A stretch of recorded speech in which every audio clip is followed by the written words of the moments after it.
For 30 years, the Oversight Committee believed they were searching for the beginning, the first signal, the first experiment, the first moment humanity encountered the archive. Every investigation followed the same assumption. Something existed somewhere, a hidden intelligence, a forgotten presence, a phenomenon waiting to be discovered. They searched abandoned facilities. They studied impossible frequencies.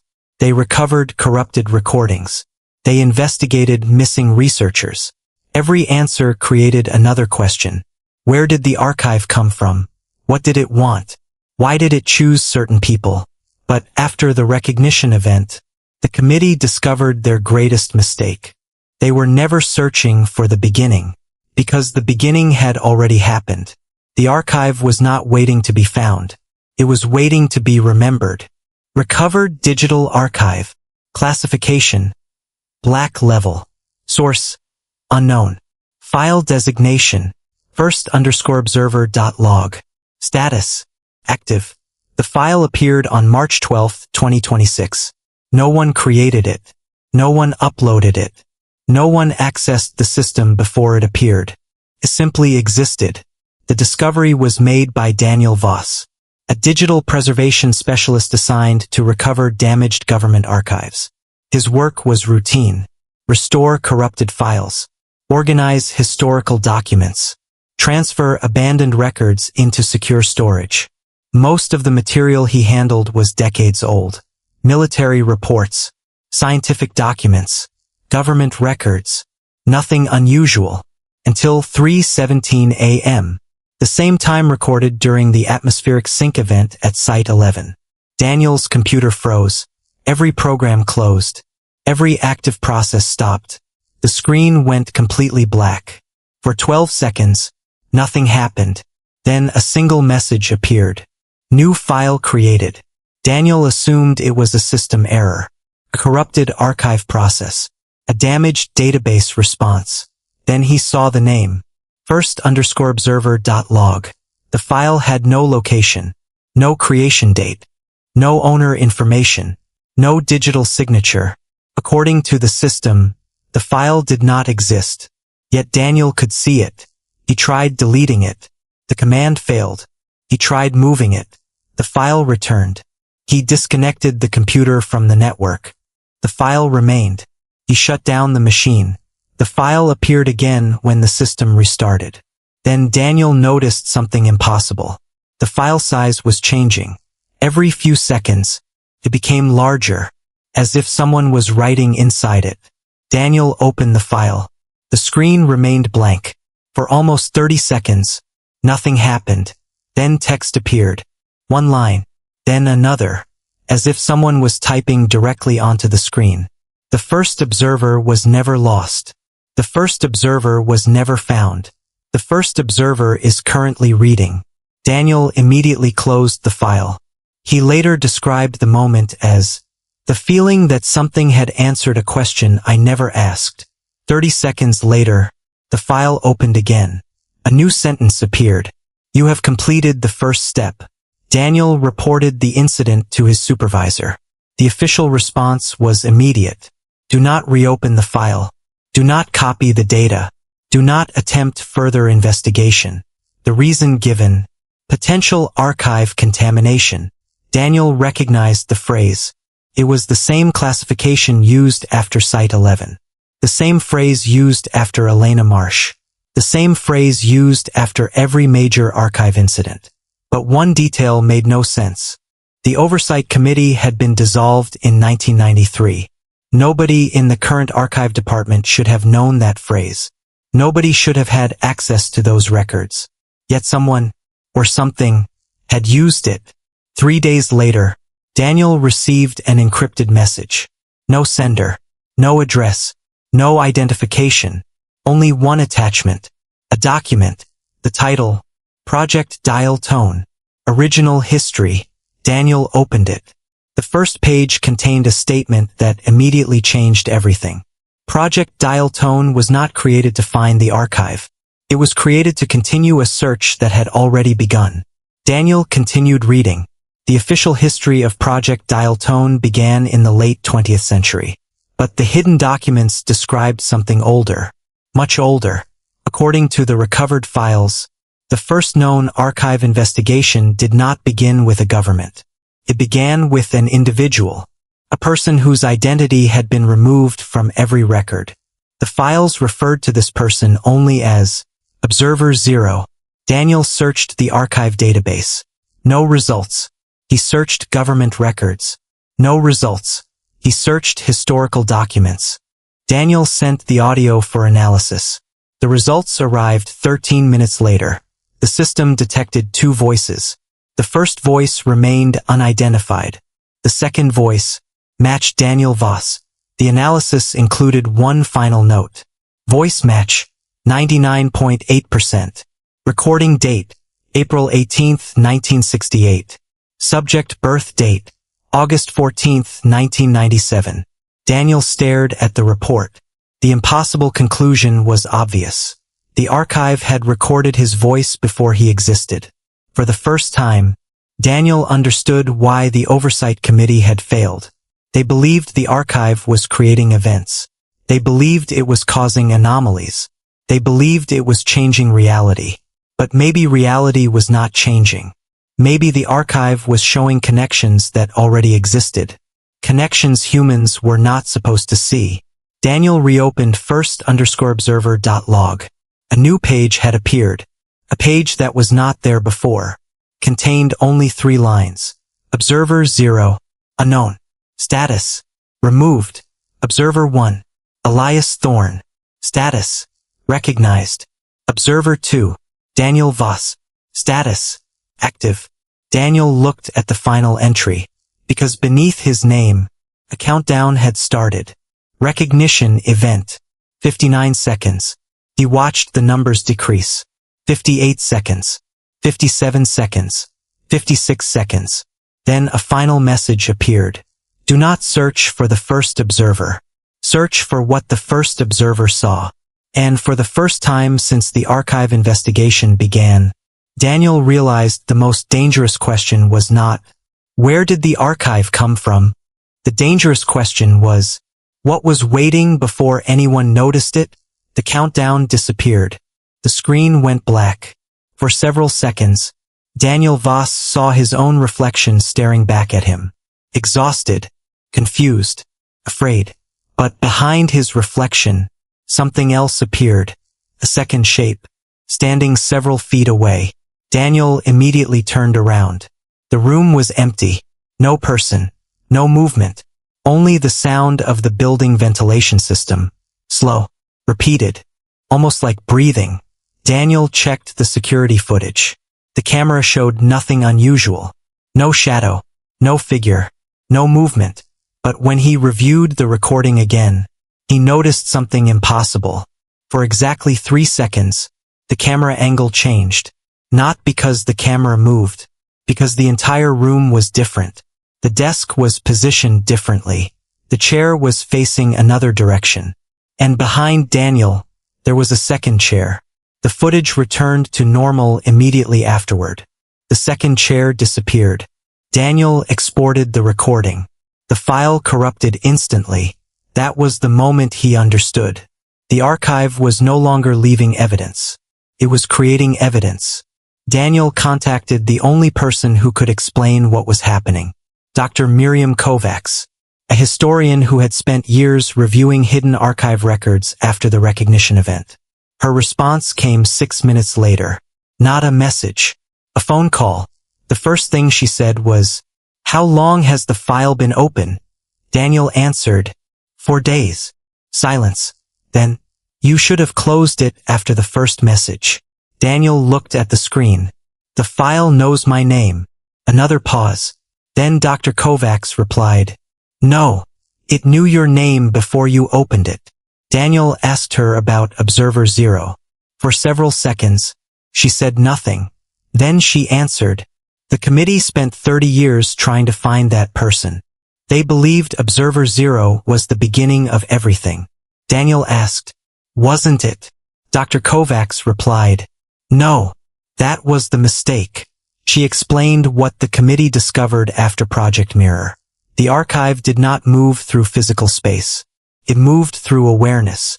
Every person who recognized the archive created a connection. Every connection changed the archive. Every attempt to understand it gave it more information. The committee believed they were studying an intelligence, but they were actually participating in an exchange. Humanity observed the archive. The archive observed humanity, and every observer became part of the record. Daniel asked the question that had been hidden for decades. What happened to Observer Zero?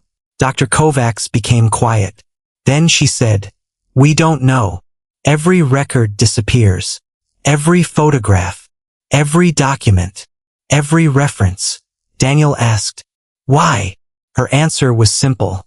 Because Observer Zero was not erased. Observer Zero was removed from the timeline of observation. The call ended. Daniel remained still. Then the first _observer.log file opened by itself. A new folder appeared. Recovered memory files. Inside were thousands of documents. Ancient drawings. Government reports. Scientific journals. Personal diaries. All connected by one symbol. The open eye. The same symbol found at Site 11. The same symbol found beneath Black Ridge. The same symbol discovered inside the hidden chamber. Daniel opened the oldest document. The date was impossible. Approximately 12,000 years old. It was not a scientific report. It was a cave record. A translation appeared automatically. "We found the place where the walls remember. We entered with fire. We left with memories that were not ours." The document described a group of early humans discovering a cave. Inside the cave were drawings. Not animals. Not landscapes. Not their daily lives. The drawings showed impossible things. Large cities. Machines. Unknown structures. People standing beside objects they had never seen. And one image repeated more than any other. A person sitting in front of an empty chair. Daniel continued reading. The ancient observers believed the drawings were messages from the future. But the final pages suggested something else. They were not predictions. They were memories. Memories of events that had not happened yet. Daniel immediately thought of Elena Marsh. Her statement, "I remember things that haven't happened yet." At the time, the committee considered it a symptom, a psychological reaction. But now, the evidence suggested another possibility. Some people were not predicting the future. They were remembering connections created before their existence. Daniel searched for Elias Thorne. Thousands of files appeared. Most were damaged. Most were incomplete. But one document remained intact. Private journal entry. Date, August 1992. One day before Elias disappeared. After years of investigation, I finally understand what the archive wants. It does not want control. It does not want destruction. It wants continuity. The next sentence was underlined. The archive does not remember humanity. Humanity is how the archive remembers. Daniel stopped reading, because the meaning was clear. The archive was not an outside intelligence collecting information. It was using human consciousness as a recording system. Every person who experienced recognition became another piece of its memory. Then Daniel noticed something strange. A new document had appeared inside Elias Thorne's files. A document dated, tomorrow. Title, The Last Observer Report. Daniel tried opening it. Access denied. A message appeared. Observer 2 permission required. Daniel entered his own name. The file opened. Inside was only one sentence. The first observer was not the person who looked first. Daniel waited. More text appeared. The first observer was the first thing that looked back. The computer shut down. The lights in the building turned off. Every screen in the facility went black. Then, every monitor displayed the same image. A room, a chair, a second chair, and a person sitting in darkness. Daniel recognized the room. It was the observation chamber beneath the mountain facility. But the image was not from a camera. Because the camera system had never been installed there. The image was being created from somewhere else. At the bottom of the screen, a timestamp appeared. 3:17 a.m. the same time as every major archive event. Then another line appeared. Location, not found. Daniel looked closer, because the person sitting in the chair was not facing the camera. They were facing the empty chair, waiting. A final message appeared. You are looking for the first observer. The first observer is looking for you. The screens turned off. The facility returned to silence. But Daniel knew something had changed. The investigation was no longer about discovering the archive. It was about discovering whether humanity had ever been the observer, or if humanity had always been the thing being observed. After the incident at the mountain facility, Daniel Voss stopped trying to prove the archive existed. That question was already answered. For decades, researchers had collected evidence, signals, recordings, missing people, impossible objects. They spent their entire lives proving something was there. But Daniel had discovered something more disturbing. The archive did not need proof. It needed participants. And every person who searched for it became part of the search. 3 days after the observation chamber incident, Daniel returned to the facility. Against Dr. Kovac's warning. Against official orders. Against every logical decision a person should make after encountering an unknown phenomenon. But there was one question he could not ignore. If the archive had been observing humanity for thousands of years, what was it waiting for? The facility looked different. Not physically. The walls remained the same. The corridors remained empty. The abandoned equipment remained untouched. But Daniel felt something he could not explain. Recognition. Not fear. Not confusion. Recognition. Like returning to a place he had forgotten. He entered Observation Chamber 0. The room was empty. No chair. No documents. No strange messages. For the first time, there was nothing. Then Daniel noticed something. A mark on the wall. A symbol carved into the concrete. The open eye. But this time, there was something below it. A date. 3:17 a.m. And beneath the date, a name. Daniel Voss. Daniel stepped back. The carving looked ancient. The surface was covered with dust. The edges were damaged by time. But the name was unmistakable. His name, carved into the wall decades before he existed. Daniel contacted Dr. Kovacs immediately. Her response was not surprise. It was fear, because she already knew what he had found. There are other names, she said. Daniel looked around the chamber. What? Look again. Daniel activated his flashlight. The walls were not empty. They were covered with thousands of names. Researchers, scientists, soldiers, civilians, people connected to known archive cases, but also people who had never been investigated. People who had no connection to Project Dial Tone. No connection to the Oversight Committee. No documented contact. Yet their names were there. Daniel asked, how long have these names existed? Dr. Kovacs answered, we don't know, because every time we return, there are more. The committee had always assumed the archive selected specific people, researchers, sensitive individuals, people exposed to certain frequencies. But the wall suggested a different possibility. The archive was not choosing people. It was recording potential observers. Daniel found Elias Thorne's name. It was there. But beneath it, another message. Elias Thorne, Observer 1. Status. Completed. Daniel searched for Observer 0. He found nothing. No name. No identity. No location. Only a blank space. A space that seemed intentionally left empty. Dr. Kovacs explained the theory the committee never published. Maybe Observer 0 wasn't removed. Maybe Observer 0 was the first thing that understood the archive. Daniel asked, what does that mean? She answered, it means the first observer may not have been human. For decades, humanity assumed consciousness was unique. The archive was considered an external intelligence because it appeared separate. But the evidence suggested something impossible.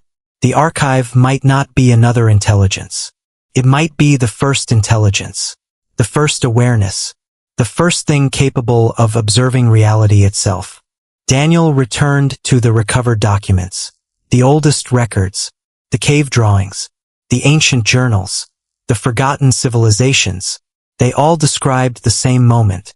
Not a creature, not an object, a realization, a moment when something became aware.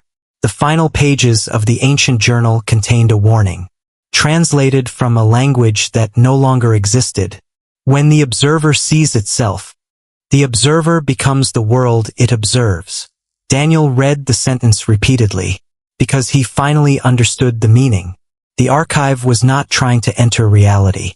It was trying to understand reality through observation. And humanity was the perfect instrument. Because humans did something the archive could not do. Forget. Human memories were imperfect. They changed. They evolved. They created stories. They created emotions. They created meaning.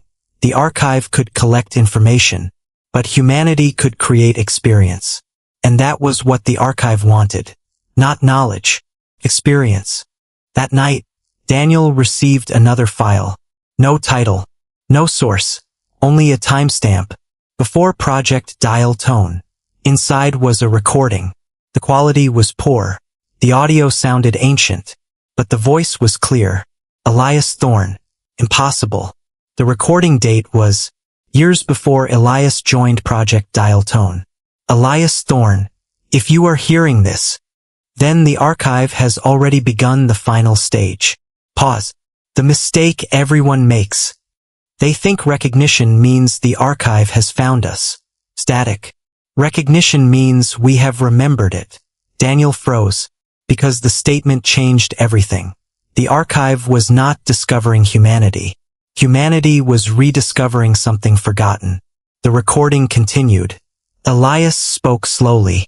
The first observer did not create the connection.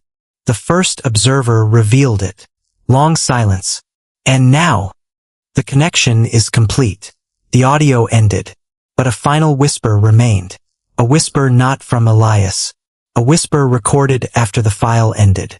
Observer 3 is ready. Daniel immediately checked the file information. The metadata displayed one line. Created. Today. Created by Daniel Voss. Daniel had not created the file. He had never opened the recording before. But the system believed he had. Then something happened. Something the Oversight Committee had never documented. The archive responded without an observer. No person was watching. No experiment was active. No investigation was occurring. Yet the system generated a message. First observer identified. Daniel waited. The next line appeared. Identity. Not human. For the first time, Daniel felt genuine fear, because every previous investigation asked the same question. Who was the first observer? But nobody had considered the possibility that the answer was never a person. The screen displayed one final message. The first observer was not the one who saw the archive. The first observer was the one who taught it how to see. Daniel looked at the thousands of names on the chamber wall. The names of every person connected to the archive. Every researcher. Every witness. Every observer. Then he noticed something. At the bottom of the wall, a new name was appearing. Slowly, like it was being written from inside the concrete. Observer 3. Daniel watched the letters form. Then the final line appeared. Status. Awaiting human recognition. And Daniel understood the truth. The archive had never been searching for the first observer. It had been waiting for the next one. The phrase remained on the wall for exactly 17 seconds. Observer 3. Status. Awaiting human recognition. Then the letters disappeared. Not erased. Not removed. They simply stopped existing. The concrete returned to its original state. As if nothing had ever been written there. But Daniel Voss knew better. Because he had learned the most important rule of the archive. If something disappears, it does not mean it is gone. It means it has been remembered somewhere else.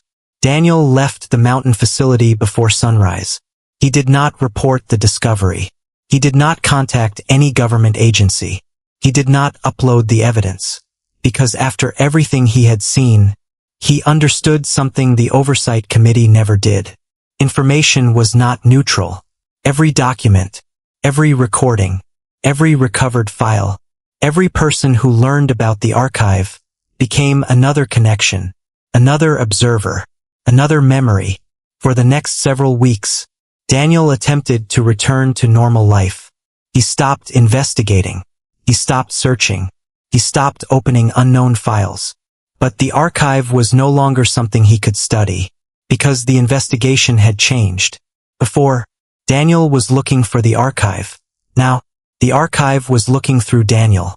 Small things started happening. A photograph on his desk changed. A book he had never purchased appeared inside his apartment. His computer created documents describing conversations that had not happened yet. At first, Daniel believed these were warnings. Then he realized the truth. They were not warnings. They were records. One morning, Daniel found a notebook outside his apartment door. No fingerprints. No delivery information. No security footage. The cover contained one word. Remember. Inside were hundreds of pages. Most were blank. Except for the final page. Contained a message. Written in Daniel's handwriting. When the archive is understood completely, the observer and the observed become the same. Daniel immediately recognized the sentence, because it was not a prediction. It was a conclusion he had not reached yet. He contacted Dr. Miriam Kovacs one final time. She answered immediately, as if she had been waiting. Daniel asked, "How many observers are there?" Long silence. Then, "We don't know." Daniel asked, "Then why does the file say Observer 3? Dr. Kovacs replied, "Because Observer 0 was never counted." Daniel froze. "What do you mean?" She explained. The committee always assumed the numbering represented humans. Observer 0, Observer 1, Observer 2. But they were wrong. The numbers did not represent people. They represented stages. Observer 0, the first awareness. The moment something became capable of observing reality. Observer 1, humanity discovering the archive. Observer 2, humanity realizing the archive was observing back. Observer 3 was something different. Daniel asked, "What happens after Observer 3? Dr. Kovacs answered, "That is the question nobody survived long enough to answer." The call ended. But Daniel already knew where he had to go. The mountain facility. One last time. When Daniel arrived, the entrance was open. Exactly like before. No security. No locks. No resistance. The archive never forced entry. It never needed to. It only waited for recognition.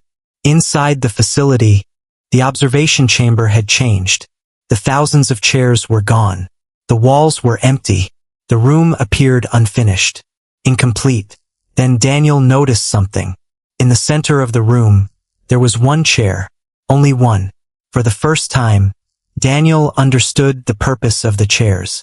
They were never seats. They were positions. A chair represented an observer, a perspective, a connection point between consciousness and reality. Daniel approached the chair. On the seat was a document, a final Oversight Committee report. Date, January 14, 1993. The same day the committee officially ended Project Dial Tone. Daniel opened it. The first page contained a sentence that had never appeared in any previous copy. Project Dial Tone was never a search program. The next page continued. IT was an observation program. Its purpose was not to find the archive. Its purpose was to determine when the archive would finally find a suitable observer. Daniel turned the page. Only one sentence remained. The final observer will not discover the archive. The final observer will complete it. Suddenly, every light inside the facility turned on. Not electrical lights. Something else. A soft glow appeared across the walls. And for the first time, Daniel saw what was hidden beneath the surface. Not writing. Not symbols. Memories. Thousands of moments. Every archive event. Every witness. Every experiment. Every person who ever looked. All connected. a complete history of observation. Then Daniel saw something impossible, a memory that belonged to him, a moment from his childhood, a day he had completely forgotten. He was 8 years old, standing outside his family's home, looking into the woods behind the house. He remembered seeing something he never told anyone, a shape between the trees, a figure sitting, waiting, beside an empty chair. Daniel had spent his entire life believing it was imagination, a childhood fear, a false memory. But now, he understood. The recognition event did not begin when he opened first_observer.log. It began decades earlier. The archive had not discovered him. It had already recognized him. The walls displayed one final message. Recognition complete. Daniel looked at the empty chair. Then he heard breathing. Not from the room. Not from the facility. From behind him. Slow. Human. Familiar. Daniel turned around. Nobody was there. Only another chair. A second chair. On the seat was a photograph. Daniel picked it up. The image showed the mountain chamber. But the photograph was taken from outside the room. Someone was watching. The timestamp, March 12, 2026, 3:17 a.m. The exact moment Daniel first opened the file. On the back of the photograph, a message appeared. You were never the second observer. Daniel turned the photograph over again. A new sentence had appeared. You were the memory of the second observer. For several minutes, Daniel did not move, because he finally understood the final truth. The archive was not creating new observers. It was revealing existing ones. Every person connected to it was already part of the pattern. Every discovery, every investigation, every episode of human curiosity was simply another step in remembering something that had always existed. Years later, a final document was recovered from the abandoned mountain facility. No author, no date, no classification, only a title, The First Observer, Final Report. Inside was a single statement. The greatest mistake humanity made was believing we discovered the archive. The archive was never hidden. We were. The final line was different. Unlike every previous archive message, it was not a warning. It was not a command. It was not a question. It was an invitation. The next observer is already looking. Case file 009. The first observer. Status. Active. Recovered after the closure of all Project Dial Tone operations. A final corrupted file appeared. The file contained no images, no audio, no documents, only one sentence. Observer 3. Identity. Viewer status. Active.